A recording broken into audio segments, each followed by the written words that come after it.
اللہ کی ذات کے اندر کمی کے متعلق ہیں، تو اللہ تعالیٰ ہر کمی سے پاک ہے، یعنی لوگ جو اللہ سے کسی بھی کمی کا کوئی تصور کر سکتے ہیں اس سے اللہ تعالیٰ پاک ہے، منزہ ہے، بلند و بالا ہے، یہ تسبیح کا موقع ہے۔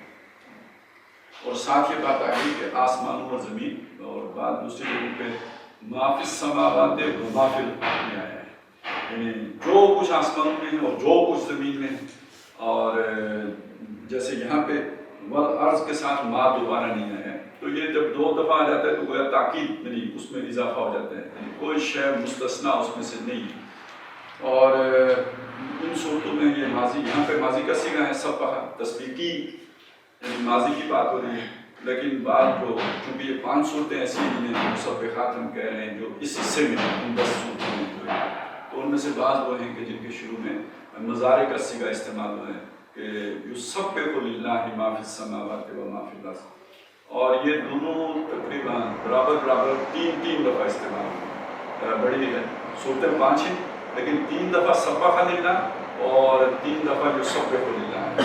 وہ اس طرح آیا ہے کہ سورہ حشر میں دونوں آ گئے، سبح شروع میں آ گیا، آخر میں یسبح، تو اس طرح سورہ حدید اور اس کے بعد سورہ حشر اور سورہ صف، یہ 3 صورتیں ہیں جن کے شروع میں سبح للہ ما فی السماوات والارض یہاں پہ، اور اگلی 2 صورتوں میں ما فی السماوات و ما فی الارض، تو یہ 3 دفعہ ذکر ہو گئے۔ لیکن سورہ حشر کی جو آخر میں آئے ہیں کہ یسبح لہ ما فی السماوات والارض وہو العزیز الحکیم، اس کے آخر میں جا کے پھر آ گیا، تو گویا وہاں پہ بھی سبح کے بعد یسبح بھی آ گیا۔ اور اگلی جو 2 صورتیں ہیں سورہ جمعہ اور سورہ جمعہ کے بعد سورہ تغابن، ان کے شروع میں سورہ جمعہ کا آغاز ہے یسبح للہ ما فی السماوات و ما فی الارض اور الملک القدوس العزیز الحکیم، تو وہ ذرا اس میں زیادہ تفصیل آ گئی ہے، لیکن یہ یسبح سے اس کا آغاز ہے۔ اور سورہ تغابن میں اس کا آغاز ہے یسبح للہ ما فی السماوات و ما فی الارض لہ الملک و لہ الحمد وہو علی کل شیء قدیر، پہلی آیت اس کی ہے۔ تو اس طرح 3 مقامات ہیں کہ جہاں ماضی کا صیغہ استعمال ہوا ہے سبح للہ، اور 3 ہی مقامات ہوئے ہیں جہاں مضارع کا صیغہ استعمال ہوا ہے یسبح للہ۔ تو ایک جگہ یہ ہے جہاں ما فی السماوات والارض آیا ہے، باقی ساری جگہوں پہ ما فی السماوات و ما فی الارض آیا ہے۔ تو اگر ان دونوں چیزوں کو آپ جمع کریں گے جو میں نے ابھی وضاحت کی ہے، تو گویا اسے ہم کہتے ہیں کہ زمان و مکان پر محیط ہو گیا، یعنی ما فی السماوات و ما فی الارض جو ہے یہ مکان سے بحث کر رہے ہیں، کون و مکان، کائنات، موجودات، جو مخلوقات، یہ سارا ما فی السماوات و ما فی الارض، اس کو اس نے آتے میں دیا۔ اور سبح نے ماضی کو، یسبح نے مضارع کو، اور مضارع جو عربی کا ہے اس میں حال اور مستقبل دونوں ہوتے ہیں، لہذا سارا زمانہ اس میں آ گیا، تو زمان و مکان، یعنی ماضی میں بھی تسبیح ہوتی رہی، حال میں بھی تسبیح ہو رہی ہے، اور مستقبل میں بھی تسبیح ہوتی رہے گی، اور کہاں ہوتی رہے گی؟ ما فی السماوات و ما فی الارض، آسمان اور زمین میں، کون و مکان میں۔ تو گویا سارا زمان و مکان اس جو بھی یہ نیریشن ہے اس کے اندر مقید ہو گیا، اور اس کے اندر اس کا ذکر ہو گیا۔ تو اللہ کی تسبیح ہر شے بیان کرتی رہی، کر رہی ہے، کرتی رہے گی، جو شے آسمانوں میں ہے، جو شے زمین میں، یعنی پوری کائنات کی ہر شے اس کام میں لگی ہوئی ہے اور لگی رہے گی۔ یہ تو مفہوم ہو گیا اس پہلے حصے کا، اس آیہ مبارکہ کے۔ اب اس کے بعد آخر میں اس میں 2 اللہ تعالیٰ کے نام آئے ہیں، العزیز، الحکیم۔ یہ جو اللہ کے نام ہوتے ہیں یہ ان کو صفات بھی، یعنی قرآن مجید میں یہ صفات بھی ہیں، اسماء و صفات ہم کہتے ہیں، 99 اسماء و صفات آئے ہیں۔ اور ایک جو بات کہی جاتی ہے وہ یہ ہے کہ جو معرب باللام ہو، یعنی جس کے اوپر الف لام لگا ہو، عزیز کے اوپر الف لام لگ گیا العزیز ہو گیا، اور حکیم کے اوپر الف لام لگ گیا تو الحکیم ہو گیا۔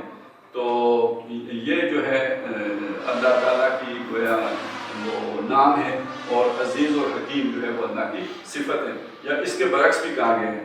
تو یعنی یہ کوئی اس میں یہ فرق کیا گیا ہے، یعنی دونوں چیزیں عزیز اور حکیم دونوں اسماء و صفات ہی میں آتے ہیں، لیکن یہ کہ اس میں پھر یہ الف لام کس پہ لگا ہوا ہے اور کس پہ نہیں لگا ہوا، اس کی بنیاد پر فرق کیا جاتا ہے۔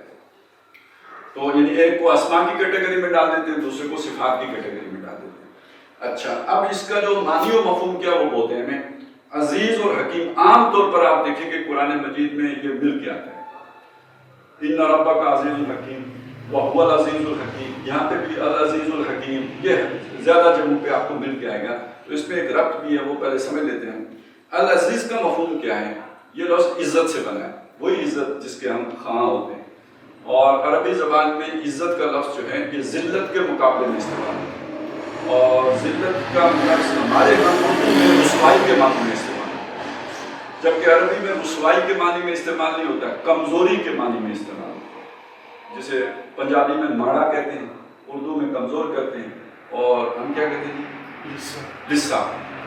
تو لسے کے معنی میں، کمزور کے معنی میں، ماڑے کے معنی میں ذلیل کا لفظ استعمال ہوتا ہے، اور قرآن مجید میں استعمال ہے کہ وَأَنْتُمْ أَذِلَّةٌ، صحابہ اکرام سے کہا گیا کہ اللہ تعالیٰ نے تمہاری مدد کی، وَلَقَدْ نَصَرَكُمُ اللَّهُ بِبَدْرٍ وَأَنْتُمْ أَذِلَّةٌ، اللہ نے تمہاری بدر کے موقع پہ مدد کی جبکہ تم کمزور تھے۔ اب کیا ذلیل تو ترجمہ آپ وہ اردو والا تو نہیں کر سکتے، تو وہاں اذلہ کا معنی کیا ہوگا کہ تم کمزور تھے، تم لسے تھے، تم تھوڑے تھے، تمہاری طاقت اس کے مقابلے میں کم تھی۔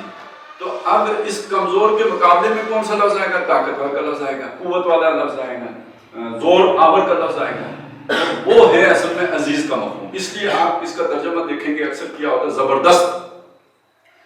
تو یہ جو زبردست ہے، دست تو کہتے ہیں ہاتھ کو، تو زبر یعنی زیر و زبر، تو زیر نیچے زبر اوپر، تو جس کا ہاتھ اوپر ہے، اوپر کس کا ہاتھ ہوگا؟ جس کا ہاتھ طاقتور ہوگا، تو زبردست یہ معنی ہم اس کا کرتے ہیں۔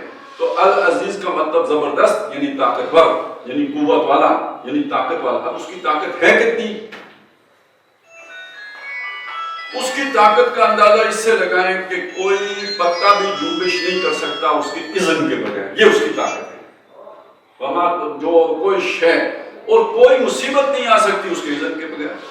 وما ما اصاب من مصیبت فی الارض ولا فی انفسکم الا فی کتاب من قبل ان نبرأها، اور ما اصاب من مصیبت الا باذن اللہ، کوئی مصیبت نہیں آتی مگر اللہ کے اذن سے آتی ہے، اللہ کے حکم سے آتی ہے، اس کے اذن کے بغیر نہیں، اس کی نہیں۔ جو اب آپ یہاں پہ عزیز اور عزت اور غلبہ اور طاقت اور زبردستی کا اندازہ اس سے لگائیں کہ کوئی پتا اس کے اذن کے بغیر، اس کے حکم کے بغیر، اس کی اجازت کے بغیر، اس کی طرف سے NOC ملے بغیر جو ہے وہ کوئی شے کوئی موو نہیں کر سکتی، کوئی حرکت نہیں کر سکتی، کوئی پتا گر نہیں سکتا، کوئی کام ہو نہیں سکتا۔ اب آپ ذرا اس کو صرف علمی طور پر نہ سمجھیں، اسے اپلائی کریں، اس کا کیا مطلب ہوگا؟ فرعون نے جو کچھ کیا وہ اپنی مرضی سے کر سکتا تھا، اس نے بھی تو ابھی اس کی اللہ کا اذن تھا تو یہ سب کچھ ہوا نا، اللہ نہ چاہتا تو فرعون بھی یہ سب کچھ نہیں کر سکتا۔ اور موسیٰ علیہ السلام نے اللہ تعالیٰ سے اس کا گلہ بھی کر دیا، اللہ تو نے اس فرعون کو یہ طاقت، یہ مال، یہ دولت اس لیے دی ہے کہ ہمیں ستائے، ٹھیک ہے؟ تو موسیٰ علیہ السلام نے تو وہ بات اللہ سے کہہ بھی دی۔ تو اس بات کو سمجھ لیجئے کہ جو کافروں کے پاس بھی طاقت ہے وہ بھی اللہ کی دی ہوئی طاقت ہے، اور اگر اللہ نہ چاہے تو اپنی اس طاقت کا استعمال نہیں کر سکتے۔ اسی طرح جو کچھ شیطان کر رہا ہے وہ بھی اختیار میں اللہ سے بالاتر نہیں ہے، اگر اللہ نہ چاہے تو شیطان کچھ نہیں کر سکتا۔ العزیز کو اگر آپ نے سمجھنا ہے تو یعنی شیطان بھی اپنی مرضی سے، یعنی اس کا اپنا اتنا اختیار نہیں ہے کہ وہ کچھ کر گزرے، اللہ نے اسے چھوٹ دی ہوئی ہے، اس نے اللہ سے چھوٹ مانگی تھی نا، لَإِنْ أَخَّرْتَنِي إِلَىٰ يَوْمِ الْقِيَامَةِ، اگر تو مجھے ڈھیل دے دے قیامت تک، لَأَحْتَنِكَنَّ ذُرِّيَّتَهُ إِلَّا قَلِيلًا، تو میں ان کی ذریت کو میں گمراہ کر دوں گا سوائے تھوڑوں کے۔ تو اجازت کس نے دی؟ تو اللہ کی اجازت کے بغیر، اذن کے بغیر، حکم کے بغیر شیطان بھی کچھ نہیں کر سکتا۔ کوئی جادو اللہ کے اذن کے بغیر مؤثر نہیں ہو سکتا۔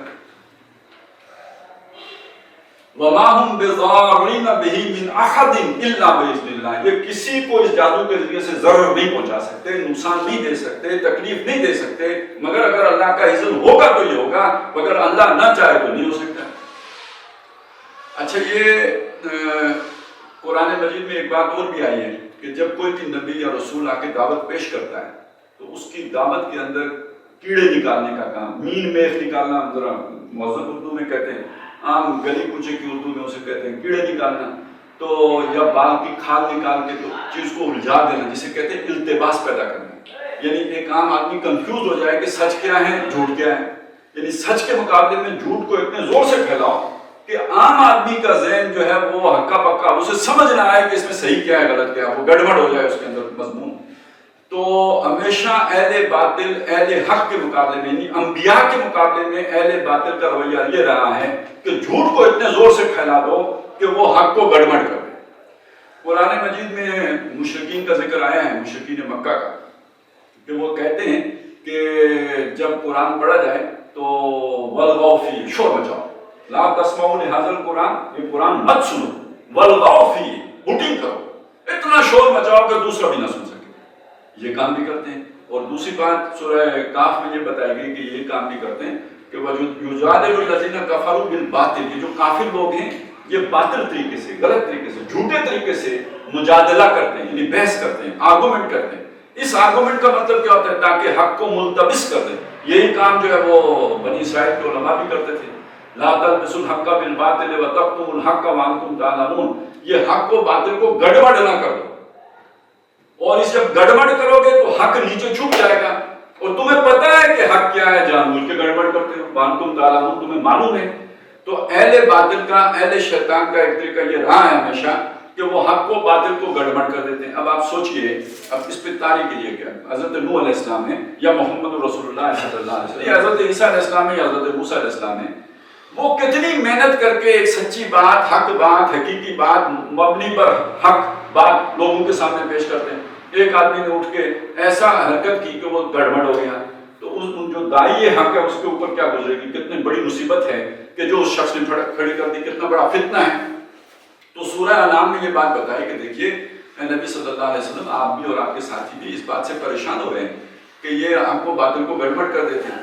یہ دیکھیے یہ پریشانی حضرت موسیٰ علیہ السلام کو بھی ہوئی تھی کہ جب وہ جادوگروں نے اپنے عصا اور اپنی جو لاٹھیوں اور رسیاں جو تھیں ان کو سانپ اور یہ بنا دیا، تو وقتی طور پہ موسیٰ علیہ السلام بھی پریشان ہو گئے کہ میں نے بھی تو یہی کرنا تھا، انہوں نے بھی یہی کر دیا، تو اب لوگوں کو کیا پتہ لگے گا کہ سچ کدھر ہے؟ تو کنفیوژن وہاں بھی پیدا ہو گئی، کنفیوژن یہاں بھی پیدا ہو جاتی ہے۔ تو پھر بتایا کہ دیکھیے وَكَذَلِكَ جَعَلْنَا لِكُلِّ نَبِيٍّ عَدُوًّا شَيَاطِينَ الْإِنسِ وَالْجِنِّ، نبی یہ ہمیں ہیں جنہوں نے ہر نبی کے مقابلے میں جنوں کو بھی اور انسانوں کو بھی دشمن بنا کر کھڑا کر دیا۔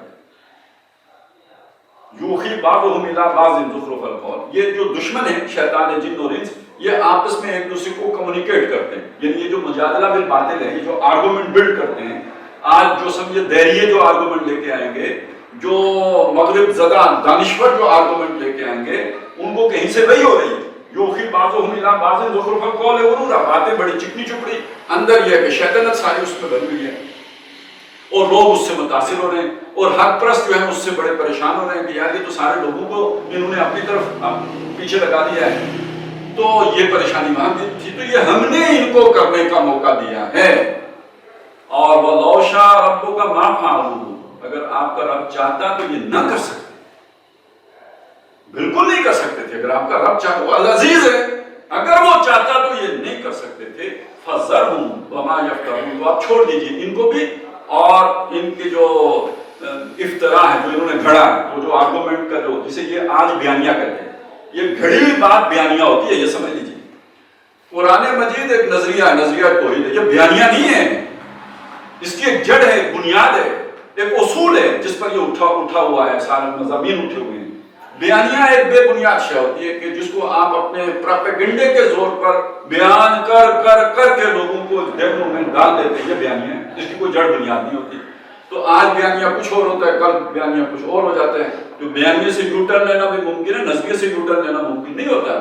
تو یہ اسے بیانیہ نہ سمجھے، تو جو بیانیہ انہوں نے بنایا ہے اس کو بھی چھوڑ دیے، فَذَرْهُمْ، ان کو بھی چھوڑیے، وَمَا يَفْتَرُونَ، اور یہ جو جھوٹ کا بیانیہ انہوں نے بنایا ہے اس کو بھی چھوڑ دیجیے۔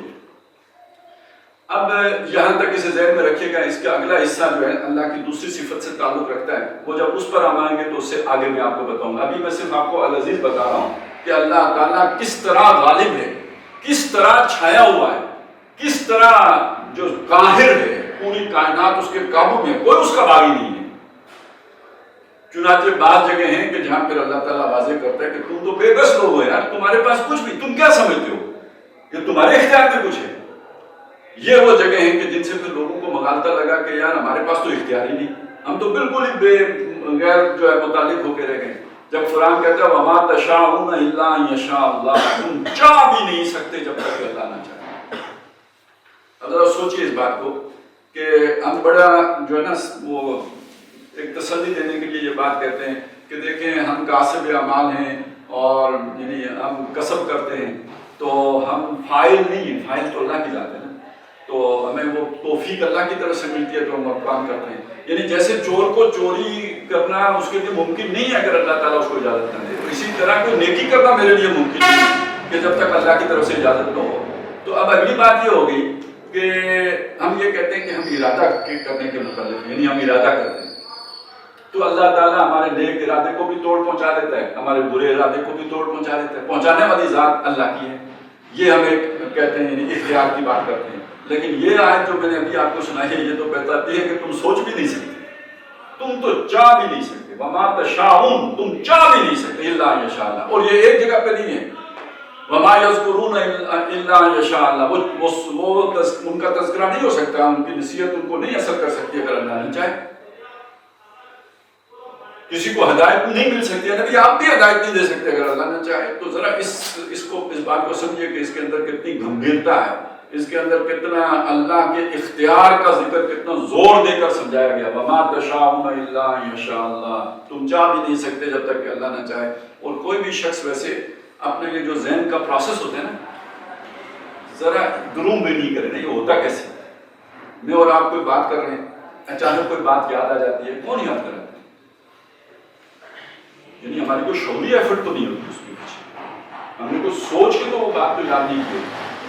اچھا ہمارا ایک تھنکنگ پروسیس چل رہا ہوتا ہے، کوئی شے معلومات میں تحت شعور میں پڑی ہوئی ہوتی ہے، وہ ہم نے چھانٹ کے نہیں نکالی ہوتی، وہ اٹھ کے اس لیول پہ آ جاتی ہے جہاں پہ آپ کی تھنکنگ چل رہی ہوتی ہے، وہ وہاں پہ کنیکٹ ہو کے نیا نتیجہ برآمد کر دیتی ہے. یہ کون جوڑ رہا ہوتا ہے دماغ میں چیزوں کو؟ یہ جو ریفر ہو رہی ہوتی ہے، کراس ریفرنس جو آ رہا ہوتا ہے دماغ میں آ رہا ہوتا ہے، یہ فنکشننگ کیسے ہو رہی ہوتی ہے ہم نہیں جانتے. یہ کوئی شعوری بات تو نہیں ہوتی کہ میں سوچ لوں کہ بھئی میں یہ یوں سوچ رہا ہوں تو اب یہ بھی سوچوں تو اب یہ بھی سوچوں. تو سب کا سب جو ہے نا خود بخود ایک پروسیس ہے کہ جو دماغ کے اندر چل رہا ہوتا ہے، آٹو پہ ہوتا ہے. تو کہیں نہ کہیں سے ہدایت اسے مل رہی ہوتی ہے. اگر ادھر شیطان کی طرف سے ہدایت مل رہی ہوتی ہے تو ادھر بھی تو رحمان کی طرف سے ہدایت مل رہی ہوتی ہے. تو تم چاہ بھی نہیں سکتے اگر اللہ نہ چاہے. اس سے اللہ کے العزیز ہونے کا آپ اندازہ لگائیں. میں نے چند مثالیں دی اور بہت سی مثالیں ہیں کہ وہ کس طرح پوری طرح قابو یافتہ ہے. وہ میں یہ بتا رہا تھا کہ اس نے یہ بھی بتایا کہ یہ جانے والی بات بھی آئی، بے بسی کی بات یوں بھی بتائی کہ ابھی ہم نے جو صورت اس سے پہلے پڑھی ہے سورہ واقعہ، اس کے آخری حصے میں یہ بات آئی کہ اگر تم آزاد ہو، تمہاری مرضی ہے. آج ہم کہتے ہیں نا میرا جسم میری مرضی، اگر تمہاری مرضی ہے، یہ بندہ مر رہا ہے نا تمہارے سامنے، بچا دو نا اسے. ترجعونہا ان کنتم صادقین فلولا ان کنتم غیر مدینین. اگر تم واقعی کسی اور کے قابو میں نہیں ہو، تم سمجھتے ہو ہمارا اپنی مرضی چلتی ہے اور ہمارا کلی اختیار ہم جو چاہیں کریں، ہمیں کوئی روک ٹوک نہیں ہے، تو اگر ایسا ہی ہے تو یہ جو مر رہا ہے اس کو کیوں مرنے دے رہے ہو؟ اس کو بچا لو نا. ترجعونہا ان کنتم صادقین. تو یہ تمہارا عزیز، تمہارا لاڈلا، تمہارا پیارا اگر تمہاری آنکھوں کے سامنے مر رہا ہے اور تم اسے نہیں بچا سکتے اور اس کی تم کوئی علاج نہیں کر سکتے، اس کی تکلیف میں کوئی کمی نہیں کر سکتے، تو اس کا مطلب تم بالکل بے بس ہو، تم کچھ نہیں کر سکتے. اس کی میری چلے ہم تو ویسے بھی ہم کسی کی کیا تکلیف کم کریں گے، لیکن یہ جو بڑے بڑے لوگ ہوتے ہیں، اب آپ اندازہ لگائیں نا کہ وہ کتنا بڑا کھلاڑی تھا، وہ باکسر تھا محمد علی، اس کو ایک بیماری لگی اور اس کے بعد دنیا جہاں کا علاج اس کے لیے ممکن تھا لیکن کوئی وہ علاج نہیں ہو سکا، وہ اسی بیماری سے چلا گیا. وہ مائیکل جیکسن، اس نے تو اپنی زندہ رکھنے کے لیے پتہ نہیں کتنے کھربوں روپے خرچ کر دیے، ڈالر خرچ کر دیے تھے، اور وہ اس نے اپنے لیے گردوں کا علیحدہ سے انتظام کر کے رکھا ہوا تھا، ہر شے کا متبادل انتظام پہلے سے کر کے رکھا ہوا تھا، لیکن چلا گیا، نہیں رک سکا. ابھی ہمارے جو ہے نا ہر دل عزیز سابق صدر کمانڈو جرنیل جناب پرویز مشرف مدعا ذلہ عالی، ان کا اللہ سایہ اور بھی دراز کرے ہمارے جو بھی حکمران ان کے سروں کے اوپر، تو وہ بھی کسی بیماری میں مبتلا ہو گئے. لوگوں کو ان سے محبت کتنی ہے آپ ذرا اندازہ لگائیں کہ جو بھی لوگ ہیں طاقت والے ان کو ان سے محبت کتنی ہے کہ وہ جج جس نے اس کے خلاف فیصلہ لیا تھا وہ گئے، مطلب اگلے جان ہی چلا گیا. اور بہت کچھ ہوا، میں اس ساری تفصیل میں نہیں جا رہا، اتنا پیارا ہے.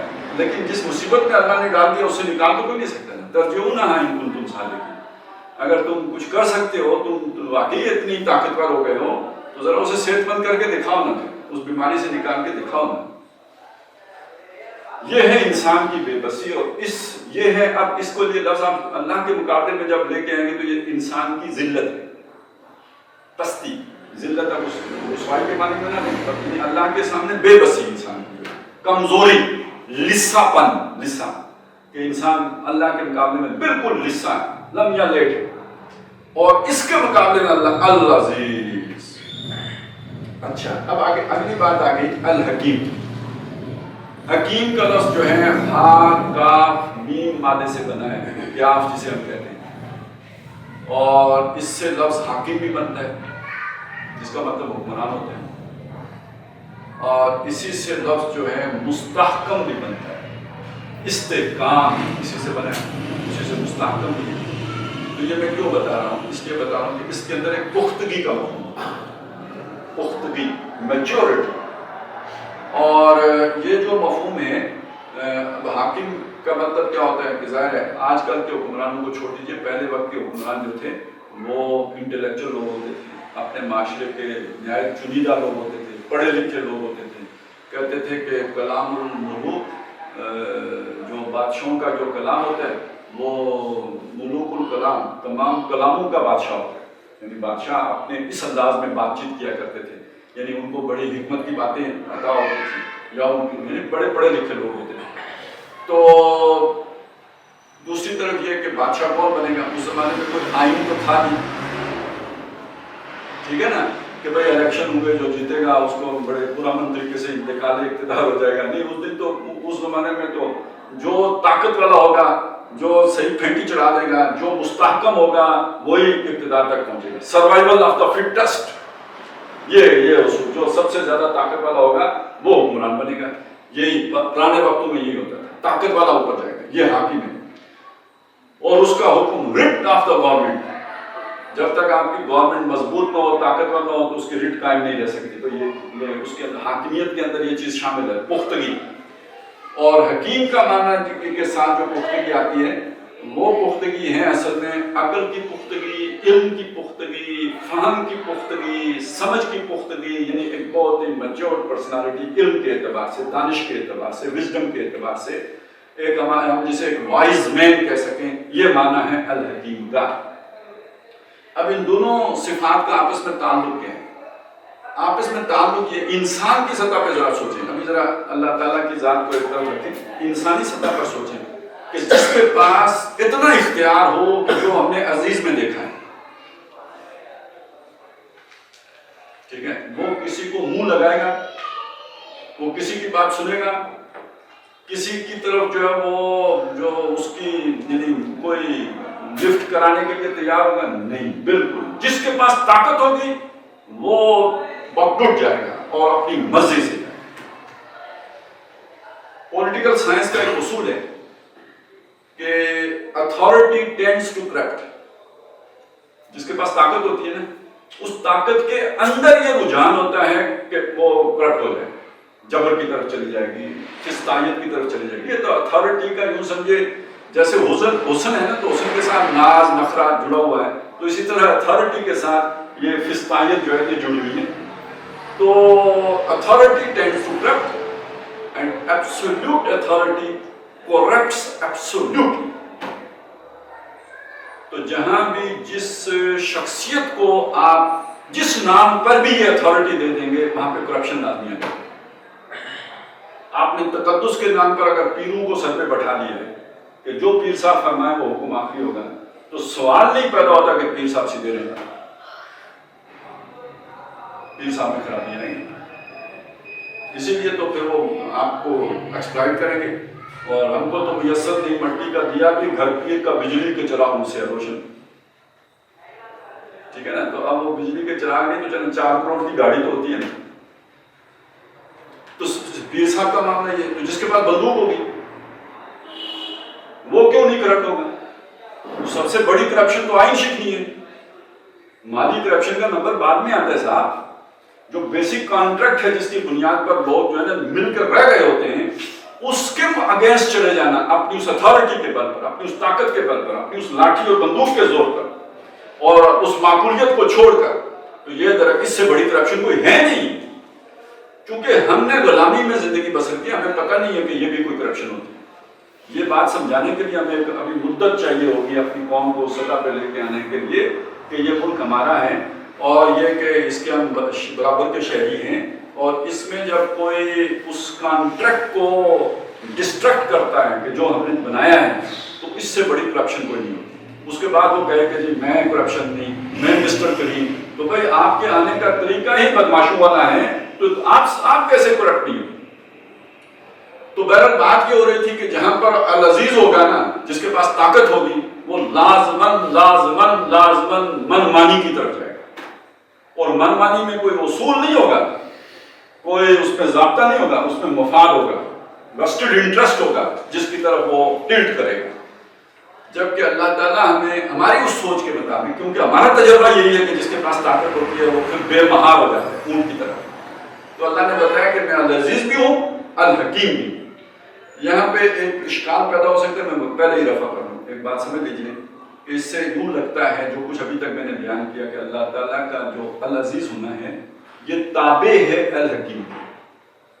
تو یہ بات نہیں ہے. اللہ تعالیٰ کی کوئی ایک صفت کسی دوسرے صفت پر نہ حاکم ہے نہ تابع ہے، پیرالل ہے، برابر ہے. ہم یہ نہیں کر سکتے کہ یہ صفت فلانی سے، کیوں؟ اگر ہم یہ کریں تو اس میں لمیٹیشن آ جائے گی. سمجھے مسئلہ کیا ہے؟ مسئلہ یہ ہے، پیچیدگی یہ ہے، اور یہ ساری عقلی باتیں نا، چونکہ ہمیں عقل ہی کے مسئلے حل کرنے ہوتے ہیں، لاجیکل ایشوز کھڑے ہو جاتے ہیں نا. مسئلہ یہ ہے کہ بھائی سمیع اللہ ہے، اللہ سنتا ہے، میں نہیں سنتا ہوں، تو اشتراک ہو گیا یا نہیں ہو؟ اللہ بھی سنتا ہے، میں بھی سنتا ہوں، اشتراک ہو. اللہ دیکھتا ہے، میں بھی دیکھتا ہوں، اشتراک ہو گیا. یہ اشتراک مشترک ہونا ہی تو شرک ہے. تو بعض صفات ایسی ہیں جو اللہ کی بھی ہیں، بندوں کی بھی ہیں. اللہ کا وجود بھی ہے، بندے کا وجود بھی ہے. تو اب اس کا حل کیا ہے؟ اس کا حل ہے تین باتیں ذہن میں رکھیے تو وہ اس کا حل ہو جاتا ہے. نمبر 1، اللہ کی ساری صفات ذاتی ہیں اور مخلوق کی ساری صفات عطائی ہیں. یہ پہلا مسئلہ ہے، ٹھیک ہے. یہ ذہن میں بٹھا لیں کہ میری صفت جو ہے، میں بولتا ہوں، اللہ مجھے بولنے کی توفیق دے رہا ہے، میں بولتا ہوں. لیکن اللہ اگر کلام کرتا ہے تو وہ خود اپنے بل پہ کرتا ہے، اسے کسی کی توفیق کی ضرورت نہیں ہے. فرق ہو گیا، بہت بڑا فرق ہے یہ. تو انسان کی تمام صفات، دیکھنا ہے، سننا ہے، جو بھی عطائی ہے، گیون ہے، اللہ کی طرف سے گیون ہے. جبکہ اللہ تعالیٰ کی جو صفات ہیں وہ اس کی ذاتی ہے. دوسری بات یہ ہے کہ انسان کی تمام صفات محدود ہیں، اللہ کی تمام صفات لامحدود ہیں. اور تیسری بات یہ ہے کہ انسان کی تمام صفات حادث ہیں، اللہ کی تمام صفات قدیم ہیں. اب یہ قدیم سے آپ گھبرانا چاہیے، یہ قدیم پرانا زمانہ اس سے مراد نہیں ہے. یہ حادث، یہ فلسفے کی اصطلاح ہے، ان کے اپنے اپنے معنی، اصطلاح کہہ رہا ہوں. اب آپ لفظی معنی کی طرف نہ جائیے، جو اس کی ڈیفینیشن ہے اس کو سامنے رکھیے کہ جو چیز کبھی وجود نہیں رکھتی تھی، ایک وقت میں اس کا وجود سامنے آیا ہے، اس کو ہم حادث وجود کہتے ہیں. فلسفے کی اصطلاح میں اسے حادث وجود کہا جاتا ہے. اس کے مقابلے میں جو وجود ہمیشہ سے ہے اور ہمیشہ برقرار رہے گا وہ قدیم وجود ہے. تو اللہ کا وجود قدیم، اللہ کی تمام صفات قدیم اور انسان کی تمام صفات حادث.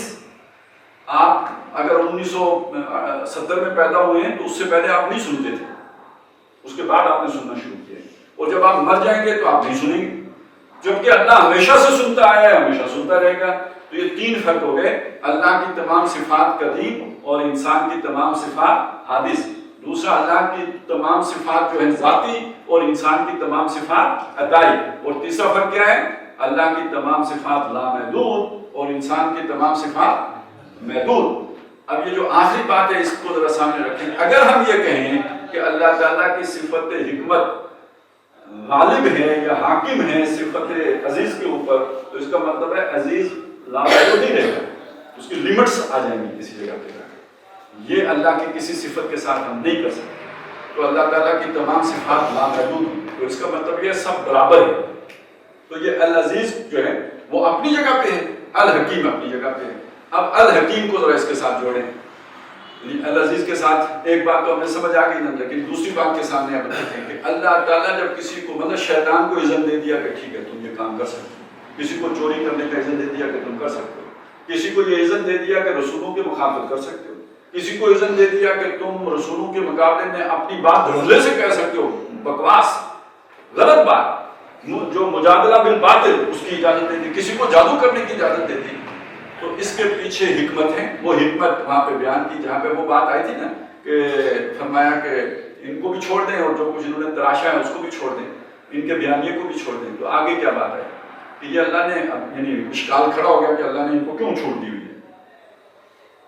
اب اس کا جواب دیا، یہ چھوٹ اس کے دی وَلِتَسْقَىٰ إِلَيْهِ أَفْئِدَةُ الَّذِينَ لَا يُؤْمِنُونَ بِالْآخِرَةِ، تاکہ دنیا تو امتحان کے لیے اللہ نے بنائی، اس امتحان میں جب تک برابری نہیں ہوگی شر اور خیر کی تو امتحان تو نہیں ہو سکتا۔ اگر خیر کی دعوت ہوگی تو اس کے مقابلے میں شر کی دعوت بھی ہوگی، تو بندے کا پتہ چلے گا، اس کی صلاحیتیں استعمال ہو کر وہ خیر کی طرف پہچان کر خیر کی طرف آئے گا تو اس نے اللہ کی دی ہوئی نعمتوں کا صحیح استعمال کیا ہے۔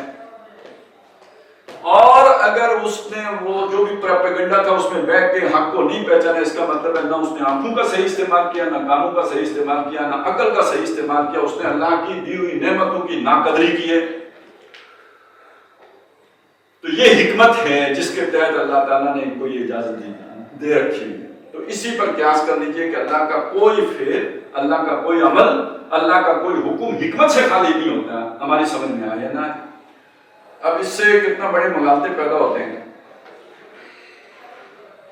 یہ نہیں کیا نام ہے، غور شاہی، یہ کوئی پیر قسم کا بندہ ہے، بڑا کوئی مطلب گمراہ انسان ہے، تو غور شاہی ہے میرا۔ تو اس کا مجھے کسی نے ایک کلپ بھیجا تھا جس کے اندر وہ اللہ تعالیٰ کو جو ہے نا وہ ایسی باتیں کر رہا ہے گستاخانہ، انتہائی سوء ادب، اور اس کے پیچھے اس کا آرگومنٹ کیا ہے کہ حسین شہید ہو رہا تھا تو تم نے کچھ نہیں سمجھ آئے بھائی، اللہ تو اللہ کو شہید کر دیا، وہ یزید کا ہاتھ نہیں پکڑ سکتا تھا، اس نے کیوں حسین کو شہید ہونے دیا؟ اب اس کو یہ نہیں ہضم ہو رہے، ٹھیک ہے نا، وہ اس کے بس سے باہر کی بات ہے، اس کی پہنچ سے اوپر کی چیز ہو گئی۔ وہ اللہ کی ان حکمتوں سے واقف نہیں ہے جو اس پورے واقعے کے پیچھے پنہاں ہیں، اسے صرف اللہ کا العزیز ہونا یاد ہے اور اس کی وجہ سے اس کے دماغ میں یہ اعتراض گھس گیا ہے۔ اب یہیں پہ یہ بات سمجھنے کہ دنیا تو اللہ نے امتحان کے لیے بنائی۔ تو پچھلے دنوں میں نے یہ بات بعض شادیوں کے موقعوں پہ کہی ہے کہ یہ امتحان اصل میں خوشی اور غمی کا امتحان ہے۔ زندگی عبادت ہے خوشی اور غم سے، یہ جیسے دن اور رات ہے، اس طرح انسان کی جو لائف ہے نا یہ اسٹریٹ نہیں ہے، یہ خوشی اور غمی کا سائیکل ہے، جیسے موسموں کا سائیکل ہے ایسے خوشی اور غمی کا سائیکل، کبھی خوشی کبھی غم۔ تلک الایام نداولها بین الناس، یہ دن ہیں جنہیں ہم لوگوں کے درمیان گردش دیتے رہتے ہیں، اونچ نیچ ہوتی رہتی ہے۔ اب اس میں جب خوشی ملے تو اترانا نہیں ہے، جب غم ہو تو گلہ شکوہ نہیں کرنا ہے، وہ اللہ کی کسی بڑی حکمت کے تابع ہوگا۔ خوشی بھی اور غم بھی دونوں حکمت کے تابع ہیں، لہذا اس میں کوئی جزا فضا کر غم کرو تو اللہ سے ناراضگی ہوئی، اللہ یہ کیا کر دیا تم نے، تو اس کا مطلب یہ ہے کہ آپ اس امتحان میں ناکام ہو۔ یہ جملہ تو میں نے سنا ہے، خیر وہ بیچاری نادان عورت تھی، اسے اتنا پتہ بھی نہیں تھا، تو بے ساختہ اس کی زبان سے نکلا۔ یہ جب 92 میں سیلاب آیا نا تو وہ صبح جب دریا دیکھا نا، کوالہ کے جو دکانیں ہیں ان کی چھتوں کے برابر سے دریا جا رہا تھا، تو جب اس نے پہلی جھلک دیکھی نا، جو سارا منظر دیکھا تو اس کے منہ سے بے ساختہ نکلا، اے اللہ جو کیا کر چھوڑے۔ جیسے کسی بچے کو کہتے ہیں نا کہ بھئی تم نے وہ کوئی اس کو شاید توڑ دی ہو تو اسے کہتے ہیں یہ کیا کر دیا تم نے، تو وہ کہتی ہے اللہ تو نے کیا کر دیا۔ تو اب گلہ تو ہے لیکن وہ ایک بے ساختگی ہے، یہی چیز اگر دائمی ہو جائے تو یہ پکا پکا ہے۔ اضطرار میں ایسی بات نکل گئی کوئی بات نہیں ہے، آپ توبہ کر لیں، استغفار کر لیں، کوئی مسئلہ نہیں ہے، لیکن یہ کہ آپ اس پر جم گئے یہی تو کفر ہے، اس میں کوئی شک نہیں کہ یہ کفر ہے۔ تو یعنی اس میں پھر بندہ اپنے آپ کو سمجھائے کہ ٹھیک ہے میرا نقصان ہو گیا، ٹھیک ہے یہ تباہی پھر گئی، ٹھیک ہے یہ زلزلہ آیا اتنے لوگ مر گئے، ٹھیک ہے یہ سیلاب آیا اتنے لوگ بہ گئے، یہ چھوٹے چھوٹے معصوم بچے بھی جو ہے وہ مٹی میں رن مل گئے، لیکن یہ کہ بہرحال اللہ کی اس میں کوئی مجھے سمجھ نہیں آتی، ہو سکتا ہے اللہ مجھے سمجھ بھی دے دے اس کی، لیکن اگر نہیں بھی آتی تو تب بھی مجھے یہ یقین ہونا چاہیے کہ اس کے پیچھے اللہ کی کوئی حکمت ہوگی، یہ وہ اپنی اتھارٹی کا کوئی ناجائز استعمال نہیں ہے، اس کے پیچھے اللہ کی ضرور کوئی حکمت ہوگی جو میری سمجھ سے ماورا ہے، باہر ہے، جو میری سمجھ میں نہیں آ رہی۔ تو یہ ربط و تعلق ہے العزیز اور الحکیم کا۔ تو اب ذرا میں پھر یہ بات عرض کروں کہ یہ اللہ کا تعارف ہے جو کرایا جا رہا ہے، اللہ کی پہچان ہے جو کرائی جا رہی ہے، اللہ کی معرفت ہے جو دی جا رہی ہے۔ اب آپ مجھے بتائیں کہ اللہ اپنی جو معرفت خود کرا رہا ہے اس سے بہتر معرفت کوئی اور کرا سکتا ہے؟ یہ 6 آیتیں ہیں جس میں اللہ کا ایک پورا تصور ہمارے سامنے رکھا گیا۔ یہ پہلی آیت ہے جس پر ہماری گفتگو سامنے ہوئی ہے، ایک یہ کہ اللہ کی تسبیح اور دوسرا یہ العزیز الحکیم۔ اگر آپ اس کو اپنے ذہن میں بٹھائیں، اس پر مزید غور کریں، اپنے جو بھی تفکر کی صلاحیتیں ہیں انہیں کام میں لائیں، تو جتنا اچھا اللہ کا تعارف اس کے نتیجے میں آپ کو حاصل ہوگا کسی اور طریقے سے نہیں ہو سکتا۔ اللہ کی پہچان کا، اللہ کی معرفت کا، اللہ کی سیانینا سب سے مؤثر ذریعہ جو ہے وہ قرآن مجید ہے۔ سبح للہ ما فی السماوات والارض وهو العزیز الحکیم۔ میرا خیال ہے آج اسی پہ اکتفا کرتے ہیں۔ بارک اللہ لی و لکم فی القرآن العظیم ونفعني وإياکم بالآیات والذکر۔ سبحان اللہ والحمد للہ۔